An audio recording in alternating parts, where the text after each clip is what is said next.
They say a house has bones, but they never tell you about the heartbeat. My name is Elias Thorne. I'm a man of logic, or at least I was. I'm an architectural restorer by trade. I fix the things that time has tried to swallow. When I purchased the Blackwood Manor at an auction for a price that felt like a clerical error, I didn't believe in ghosts. I believed in dry rot, foundation shifts, and the stubborn beauty of Victorian mahogany. But Blackwood wasn't just old. It was waiting. The first week was silent. The house sat on a jagged ridge in the Pacific Northwest, surrounded by pines that seemed to lean away from the structure. It was a sprawling, three-story labyrinth of dust and faded opulence. My first task was the study on the second floor. It was a room that felt heavy. Even with the windows open, the air remained thick, carrying a scent like old copper and wet earth. It happened on a Tuesday. I was measuring the dimensions of the north wall to install new shelving when I noticed the discrepancy. Outside, the hallway stretched 12 feet. Inside the room, the wall ended at 10. There were 2 feet of unaccounted space. At first, I thought it was a dead air pocket, a common trick in old builds to provide insulation or a hiding spot for valuables. I tapped the wood. It didn't sound hollow. It sounded dense, like tapping on a side of beef. I took a crowbar to the wainscoting. The wood groaned. Not the dry splintering of aged oak, but a wet, reluctant sound. When I peeled back the first layer of wallpaper, I didn't find brick or lath. I found a substance that looked like calcified leather. It was pale, veined with faint indigo lines, and it was warm. I should have stopped there. I should have packed my tools and driven until the gas ran out. But curiosity is a parasite. I carved a small hole, and that's when I heard it. A low, rhythmic sigh. It wasn't the wind in the chimney. It was the sound of a lung expanding against the rafters. "Is someone there?" I whispered. My own voice sounded thin, pathetic. The house didn't answer with words. Instead, the wall vibrated. A drop of thick, translucent fluid seeped from the puncture I'd made. It didn't smell like sap. It smelled like adrenaline. That night, the dreams began. I wasn't in a house. I was inside a throat. The hallways were slick, the doors were valves, and the windows were eyes looking out at a world they wanted to taste. I woke up at 3 a.m. to a sound like a wet carpet being dragged across the ceiling. I looked up, and the plaster seemed to ripple. I grabbed my flashlight and went back to the study. The hole I had carved was gone. The wallpaper had knitted itself back together, the floral patterns overlapping in a way that looked like a scar. I touched it, and the wall flinched. It didn't just move. It pulled back an inch, as if I had poked an open wound. I realized then that the blueprints were a lie. The house wasn't built on the land. It was grown, and I had just performed surgery on it without its consent. I spent the next 3 days in a fever of discovery. I stopped eating. The kitchen felt hostile, the stovetop clicking like teeth. I returned to the secret space in the study with a heavy-duty reciprocating saw. I needed to see the heart of it. As the blade bit into the wall, a high-pitched hum filled the room, a frequency that made my teeth ache and my nose bleed. The saw didn't spray sawdust. It sprayed a fine mist of warm, salty condensation. I pushed through. I kicked the wall in. The room behind the wall was roughly 6 by 6. It was lined with a substance that looked like raw silk, pulsating with a soft, bioluminescent amber glow. There was no furniture. There was only a central pillar that looked like a spinal column, reaching from the floor to the ceiling. And in the corner, half embedded in the wall, was a shoe, a child's leather boot, worn and ancient. I stepped inside. The floor was soft, like walking on a tongue. The moment both my feet were over the threshold, the temperature spiked. The air was humid, smelling of iron and musk. I reached out to touch the central pillar, and as my fingers made contact, a rush of memories that weren't mine flooded my brain. I saw the man who built this place, Julian Blackwood. I saw him kneeling on this very spot, whispering to the earth, feeding it bowls of his own blood, promising it a lineage if it would only protect him from the winter. I saw the house grow, sprouting stairs like ribs, windows like lenses. And then I saw the others, the guests who never checked out. They weren't ghosts. They were fuel. I tried to turn back, but the opening I'd cut was shrinking. The wood was thickening, the wallpaper skins stretching to seal the wound. I lunged for the gap, but a tendril, thin as a hair but strong as steel, snagged my ankle. It didn't trip me, tasted me. No! I screamed, kicking at the closing aperture. My crowbar was outside. My phone was on the desk. I was alone in the belly of the beast. The walls began to secrete a thick, amber resin. It was sticky, sweet-smelling, and it began to coat my boots, anchoring me to the floor. The sighing sound grew louder, turning into a deep, guttural thrum that vibrated in my marrow. I looked at the child's boot in the corner. It wasn't just sitting there.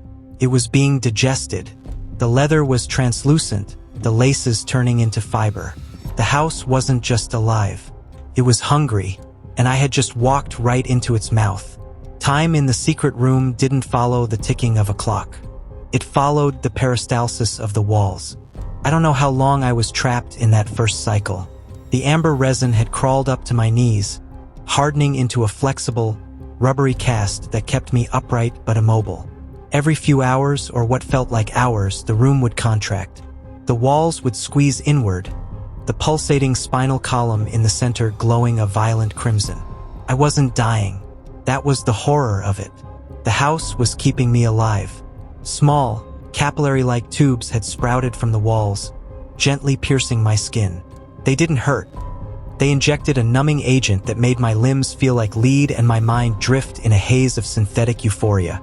They were feeding me, pumping a bitter, nutrient-rich slurry into my veins while simultaneously drawing out my blood in a slow, calculated exchange. "You're a battery," I whispered to myself. My voice was a rasp. "Elias, you're just a battery." The house liked my fear. When my heart rate spiked, the room glowed brighter. When I wept, the floor softened to catch the tears, absorbing the salt. It was a perfect, closed-loop ecosystem. On the third day, the hallucinations began, or perhaps they weren't hallucinations. The house began to speak through the vibrations in the floor. It didn't use English. It used sensations. It showed me the Great Fire of 1902. It showed me how the heat had scorched its outer skin, and how it had retreated into the cellar, shivering, pulling its inhabitants deep into its foundation to keep its core warm. It showed me the taste of the mailman in 1954, bitter, acidic, stressed. It showed me the taste of the girl in the leather boot, sweet, terrified, pure. It wanted me to understand its burden. It was a protector. It was a sanctuary. But a sanctuary needs maintenance. "I can help you," I croaked, trying to negotiate with the ceiling. "I'm a restorer. I can fix the roof. I can paint the siding. You don't have to eat me." The room went cold. The amber glow turned a sickly, bruised purple. The house knew I was lying. It knew I wanted to burn it to the ground. Suddenly, the floor beneath me gave way. Not a fall, but a slide. The resin holding my legs dissolved into a lubricant, and I was swallowed by the floor. I tumbled through a wet, dark chute, the sound of rushing fluid echoing in my ears.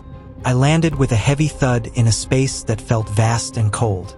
I flicked my lighter, the only thing I had left in my pocket. The flame revealed the subbasement. But this wasn't the concrete cellar I'd seen during the inspection. This was the stomach. I was standing on a mound of refuse. Rusted watches, spectacles, dental fillings, and thousands of buttons. The house could digest flesh, bone, and wood, but it couldn't handle metal or plastic. I was standing on a graveyard of the indigestible, and I wasn't alone. In the corner, slumped against a wall of heaving muscle, was a figure.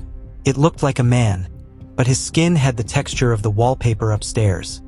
A faded, floral pattern etched into his very flesh. His eyes were wide, lensed over with a milky film, and his fingers had grown into the floor, turning into long, root-like structures. "Julian?" I asked, my voice trembling. The figure's head lolled toward me. A sound like wet parchment tearing came from his throat. "Not Julian.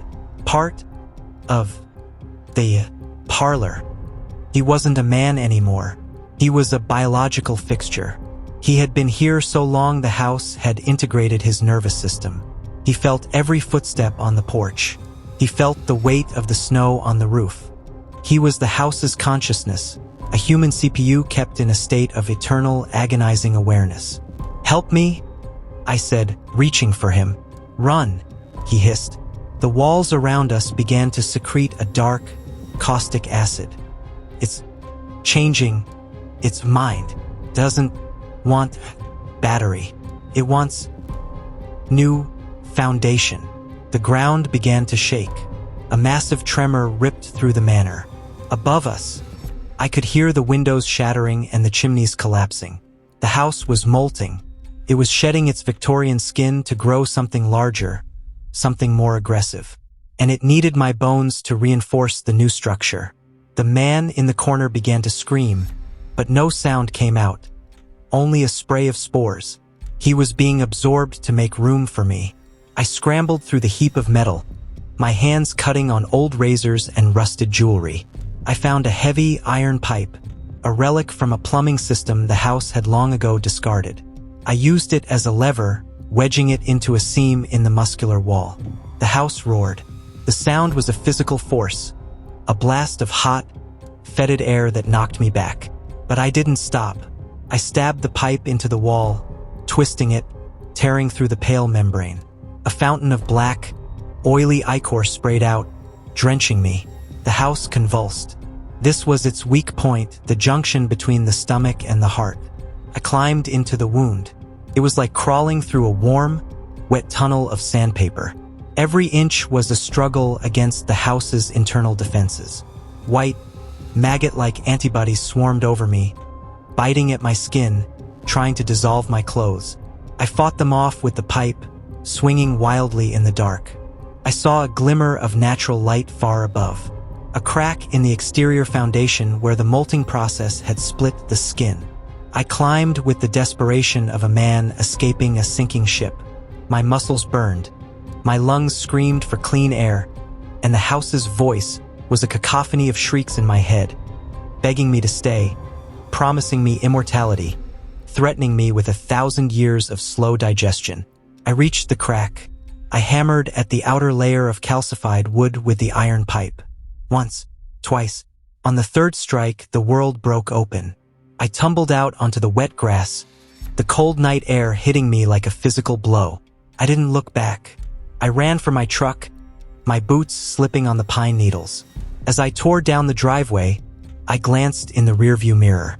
Blackwood Manor wasn't a house anymore.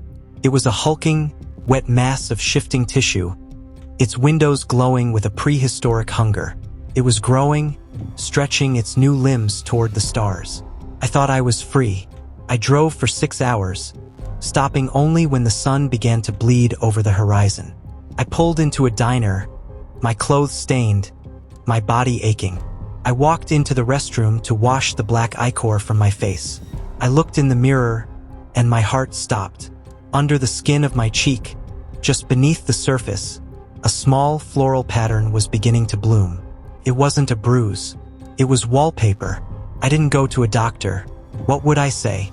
"Excuse me, I think I'm turning into a 3-bedroom colonial?" I checked into a sterile, modern motel. Concrete floors, steel doors, glass windows. I needed things that weren't alive. I needed things that didn't breathe. I spent the first 48 hours scrubbing my skin with bleach until it was raw and weeping. But the pattern didn't fade. Spread. By the third day, the floral print, delicate little cornflowers and ivy, had covered my entire neck. And then the structural changes began. When I sat down, I could feel my spine stiffening, not with age, but with the density of seasoned timber. When I breathed, I could hear the faint whistle of a draft in my chest. I wasn't just infected, I was a seed. The house hadn't been trying to eat me in the sub-basement. It had been pollinating me. I realized then that Blackwood Manor didn't just grow by absorbing people, it grew by reproducing. I was a mobile spore, a carrier for a new type of architecture. And the more I tried to resist, the faster the renovations occurred.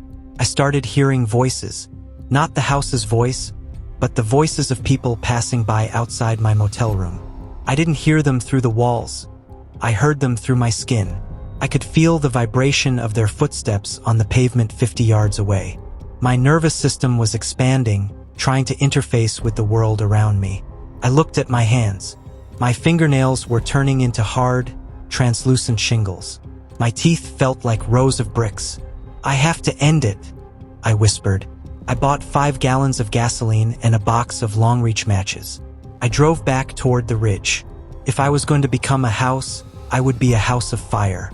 I would take the source down with me. But when I reached the ridge, Blackwood Manor was gone. In its place was a massive, charred crater. The house had consumed itself, or perhaps it had simply moved on, leaving behind a scorched earth that smelled of burnt meat. The pines were all dead, their needles turned to ash. I stood at the edge of the pit, the gasoline cans heavy in my hands. The floral pattern on my skin began to itch, a deep, rhythmic thrumming. And then I felt it. Connection. Far to the south, in a suburban development 200 miles away, a man was peeling back old wallpaper in a nursery. He had just found a patch of warm, leathery skin behind the drywall. I wasn't the only one. The house wasn't a single location. It was a species. It was a viral form of shelter that had been living alongside humanity since we first crawled out of caves. We thought we were building homes, but we were just providing skeletons for them to colonize. Every haunted house, every settling floorboard, every drafty room, it was all biology. I dropped the gas cans. My legs wouldn't move anymore. They were thickening, my feet spreading out, my toes digging into the ash-covered soil. My skin was hardening into a beautiful, weather-resistant cedar siding.